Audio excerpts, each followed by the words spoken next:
আজকের রেসিপি লাল দই। এরকম লাল দই বা ক্ষীর দই নিশ্চয়ই তোমরা এর আগে বাড়িতে কখনো তৈরি করোনি বা তৈরি করার চেষ্টা করোনি। তবে আজকে আমি ঠিক যেভাবে দেখাবো এইভাবে বানালে এই ক্ষীর দই বা লাল দই এক চান্সে প্রথমবারই একদম পারফেক্টভাবে বানিয়ে ফেলতে পারবে। তো রেসিপিটার জন্য এখানে আমি নিয়েছি 1 লিটার লিকুইড দুধ। যে কোনো ঘন ভালো মানের দুধ নিতে চেষ্টা করবে।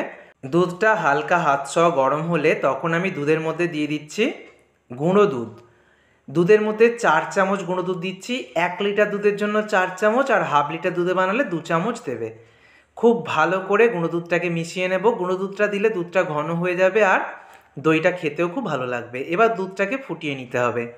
দুধটা ফুটে উঠতে শুরু করেছে। দুধটাকে মিনিট 2-3 মতো ভালোভাবে ফুটিয়ে নেওয়ার পর এবার আমি 4 হাতা দুধ তুলে রেখে দেবো। হাতায় করে আমি একটা বাটিতে 4 হাতা দুধ তুলে রেখে দিচ্ছি।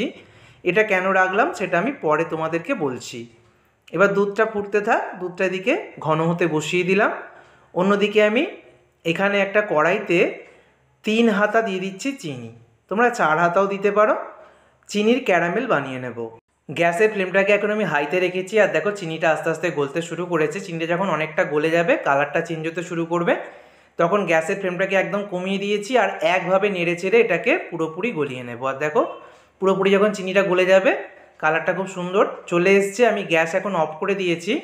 গ্যাস অফ করে ক্যারামেলটাকে একটু ঠান্ডা করে, মানে হালকা গরম অবস্থায় আমি দুধটা দিয়ে দিলাম। দুধটাও হালকা গরম রয়েছে, ক্যারামেলটাও হালকা গরম রয়েছে। খুব ভালো করে দুধটাকে মিশিয়ে নেব।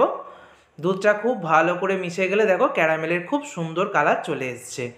এইভাবেই লাল দই বা দইয়ের মধ্যে খুব সুন্দর কালার আমরা নিয়ে আসতে পারবো। এদিকে দুধটাও দেখো ফুটছে, মানে অনেকটা আগের থেকে ঘন হয়ে গেছে। দুধটাকে আরও ঘন করে নেব, একদম ঘন করতে হবে দুধটা অনেকটাই। আর এদিকে দই বসানোর জন্য নিতে হবে দই বীজ। দই বীজ হিসাবে তোমরা টক দই বা মিষ্টি দই যে কোনো দই নিতে পারো।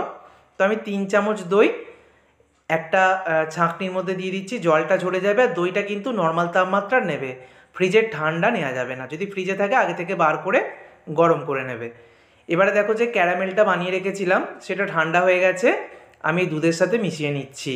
দুধের সাথে যখন মেশাবে তখন গ্যাসের ফ্লেমটাকে একদম লো করে দেবে, অথবা গ্যাসটা বন্ধ করে দিতে পারো। তো খুব ভালো করে মিশিয়ে নিয়েছি। আবার আমি গ্যাসটা জ্বেলে দিলাম। গ্যাস জ্বেলে দিয়েছি। ক্যারামেল মেশানোর সময় আবারও বলছি ফ্লেমটাকে একদম লো করে দেবে, নালে গ্যাসটা বন্ধ করে দেবে। আর কয়েকটা এলাচও দিয়ে দিচ্ছি, গন্ধটা খুব সুন্দর আসবে। এলাচ দেওয়াটা সম্পূর্ণ অপশনাল, তোমরা নাও দিতে পারো। কালারটা খুব সুন্দর চলেই এসছে। আমি ক্যারামেলের ক্ষেত্রে 3 হাতা চিনি ব্যবহার করেছিলাম, এখানে আরও 2 হাতা মতো চিনি দিয়ে দিলাম। মিষ্টি কতটা তোমরা রাখতে চাও সেটা যে যার পছন্দ মতো অ্যাড করবে। তো ক্যারামেলের জন্য কিন্তু চিনিটা একটু বেশিই লাগবে, যেহেতু লাল কালারটা আনতে হবে, লাল দই তৈরি হচ্ছে। খুব সুন্দর কালার চলে এসছে। খুব ভালো করে ফুটিয়ে নিয়েছি, অনেকটা ঘন হয়ে গেছে। এবার আমি গ্যাস অফ করে দিলাম।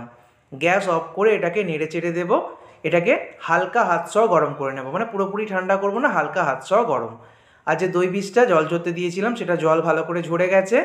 খুব ভালো করে দই বীজটাকে ফেটিয়ে নেব। আবারও বলছি দই বীজটা কিন্তু নর্মাল তাপমাত্রা নেবে, কোনোভাবেই কিন্তু ফ্রিজের ঠান্ডা নেওয়া যাবে না। আর এদিকে দেখো এটা হালকা হাত সহ গরম রয়েছে। যে দুধটাকে ঘন করে নিয়েছি, দুধটা কিন্তু অনেকটা ঘন হয়ে গেছে, দেখি আশা করছি বুঝতে পারছো। ক্ষীর দই বা লাল দই তৈরি করতে গেলে কিন্তু অবশ্যই দুধটাকে অনেকটা ঘন করে নিতে হবে। এবার মাটির পাত্র হোক বা প্লাস্টিক কাপ, যে কোনো কাপেই তোমরা বসাতে পারো। আমি একটা মাটির ভাঁড়ে বসাবো আর বাকিগুলো কাপের মধ্যে নিয়ে নেব। তো আমি মিশ্রণটা ঢেলে দিচ্ছি, দেখতেই পাচ্ছ অনেকটা ঘন মিশ্রণ। তো এবার এগুলোকে একটা বড় পাত্রের মধ্যে রেখে দেব। তো মোটামুটি 10 থেকে 12 ঘন্টা ঢাকা দিয়ে রেখে দেব। তো বাড়ির যে কোনো একটা নির্দিষ্ট স্থানে রাখবে, যেখানে নাড়াচাড়া হবে না, সেই জায়গায় এরকম নর্মাল অবস্থায় বসিয়ে রেখে দেবে।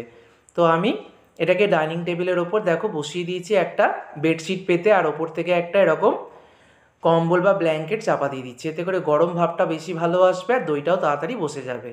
তো মোটামুটি আমি 10 ঘন্টা পর ফিরে এলাম। 10 ঘন্টা পর তোমাদেরকে দেখাচ্ছি। 10 ঘন্টা পর দেখো দই কিন্তু খুব ভালোভাবে বসে গেছে। কত সুন্দর দেখতে হয়েছে দেখো, একদম লাল দই তৈরি হয়ে গেছে। ভাঁড়টাকে উল্টালেও কিন্তু দই পড়বে না। আর কাপও একটা দেখিয়ে দিচ্ছি, কত সুন্দর বসেছে দেখো, কত সুন্দর দইটা তৈরি হয়েছে। আমি যদি এখন ভাঁড়টাকে বা এই কাপ উল্টে দিই তাহলে কিন্তু দইটা কোনোভাবেই পড়ছে না। তৈরি হয়ে গেল নবদ্বীপের বিখ্যাত লাল দই বা ক্ষীর দই। অবশ্যই বাড়িতে এইভাবে একবার হলেও তৈরি করো। ভিডিওটা ভালো লাগলে বন্ধুদের মধ্যে শেয়ার করো। ধন্যবাদ।